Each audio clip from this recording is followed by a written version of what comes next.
কোচবিহারে তৃণমূল নেতাকে মারধরের অভিযোগ, ফাটল মাথা। তুফানগঞ্জের তৃণমূল বুথ সভাপতি নিতাই ধরকে মারধরের অভিযোগ। শাসক দলের অভিযোগ বিজেপির বিরুদ্ধে, অস্বীকার গেরুয়া শিবিরে। অন্দরান ফুলবাড়ি এক পঞ্চায়েতের 193 নম্বর বুথের তৃণমূল সভাপতি নিতাই ধর বাজার থেকে বাড়ি ফেরার সময় নিতাইয়ের উপর চড়াও দাবি তৃণমূলের। মারধরে মাথা ফাটে নিতাই ধরের, ভর্তি তুফানগঞ্জ মহকুমা হাসপাতালে। খুন করার পরিকল্পনা করে হামলা চালিয়েছে বিজেপি, অভিযোগ তৃণমূলের। নিজেদের গোষ্ঠীদ্বন্দ্বে গন্ডগোল, অভিযোগ উড়িয়ে দাবি বিজেপি নেতৃত্বে। বিজেপির লোকজন রাত্রিবেলা জোটো হয়ে 4-5 জন ছেলে যখন নিতাই ধর আমার সভাপতি বাজার থেকে বাড়িতে যায়, হঠাৎ করে তার উপর চড়াও হয়ে তার মাথা ফেটে দেয় এবং তাকে বিভিন্ন জায়গায় আঘাত করে।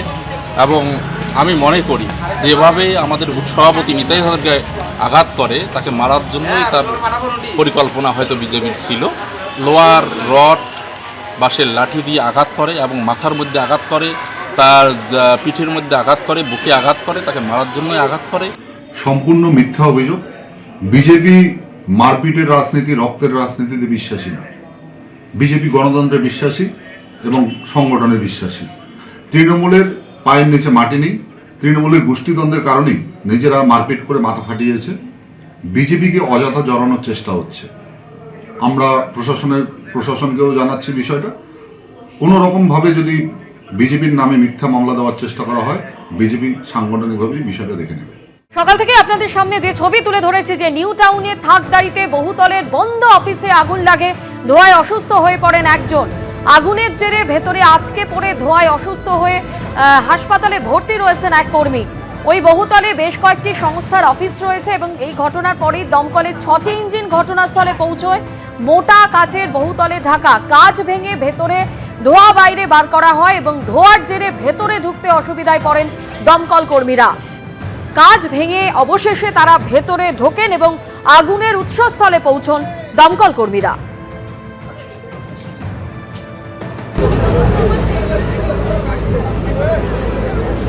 যদিও এই মুহূর্তে আগুন নিয়ন্ত্রণে বলে দমকল সূত্রে খবর।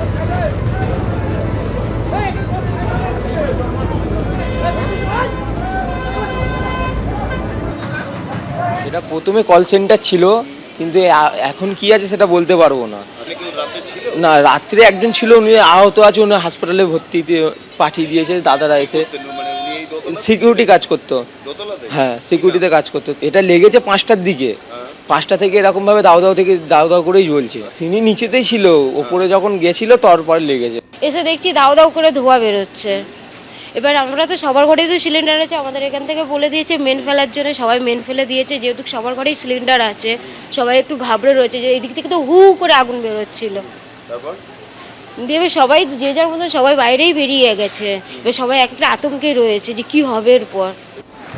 নিউ টাউনে থাকদাড়িতে যে বহুতলে আগুন লেগেছে সেই বহুতলের ছবি আপনাদের সামনে তুলে ধরছি, যেখানে দেখা যাচ্ছে যে মোটা কাচে বহুতল ঢাকা, যে কারণে দমকল কর্মীদের প্রথমে আগুন নিয়ন্ত্রণে আনার ক্ষেত্রে সমস্যায় পড়তে হয়। তারপরে কাজ ভেঙে ভেতরে ধোঁয়া বাইরে বার করা হয় এবং তারপরে তারা ভেতরে ঢুকতে পারেন।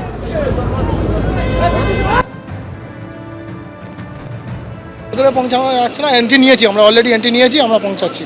ফায়ার কন্ট্রোলের মধ্যে আছে। বহুত দরজা পদার্থ ছিল।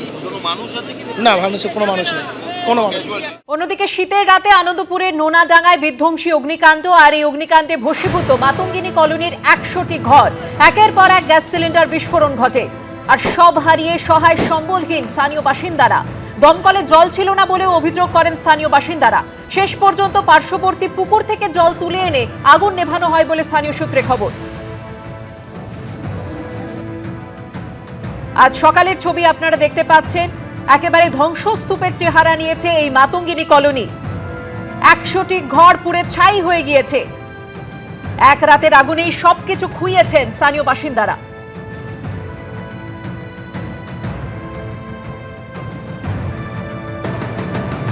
আশ্রয় হারিয়েছেন বহু মানুষ, বহু জিনিসপত্র হারিয়েছেন তারা, পুড়ে ছাই হয়ে গিয়েছে সবকিছু।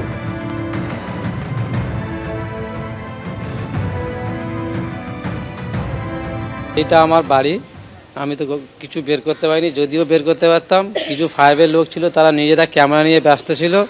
যে মানে আপনারা সরে যান, আমরা বললাম যে আমাদের যদি না লেবাতে পারে পাইপটা আমাদের দিন, আমরা একটু হেল্প করি যাতে কিছুটা ঘর যদি আমরা বাঁচাতে পারি।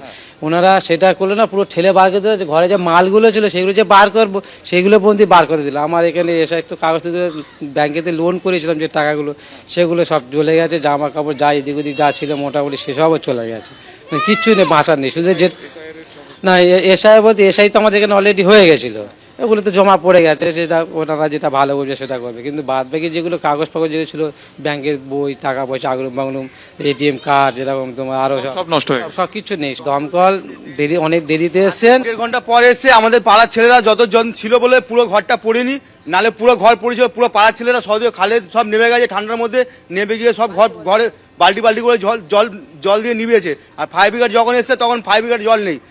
ফায়ার ব্রিগেড মারাত্মক অভিযোগ তুমি। তারপর হচ্ছে একটা খারাপ মেশিন নিয়ে পুকুর খাল থেকে জল তুলে সেটা জল দিতে পারছে না।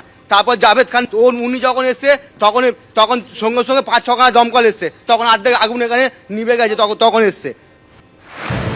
দমকলের ভূমিকা নিয়ে প্রশ্ন তুলেছেন স্থানীয় বাসিন্দারা এবং মাতঙ্গিনী কলোনির যারা বাসিন্দা তারা এই অভিযোগও তুলছেন যে দমকল দেরিতে আসে এবং যখন দমকল আসে সেই দমকলে জল ছিল না, পার্শ্ববর্তী পুকুর থেকে জল তুলে এনে আগুন নেভানো হয়, এমনটাই স্থানীয় সূত্রে খবর।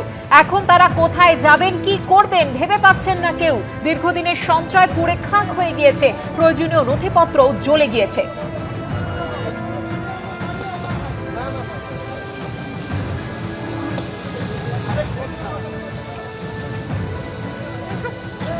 বের করতে পারিনি, এই পরনে যেটা আছে এটাই, আর কিছু নেই আমাদের, সব শেষ হয়ে গেল।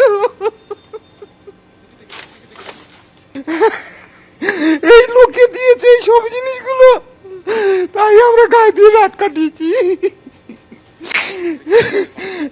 সঠিক সময় আসলে আমরা বাঁচতে পারতাম। দমকল সঠিক সময় আসেনি, আধা ঘন্টা পরে এসছে দমকল, কিচ্ছু বাঁচাতে পারিনি আমরা। এবিপি আনন্দ, এগিয়ে থাকে, এগিয়ে রাখে।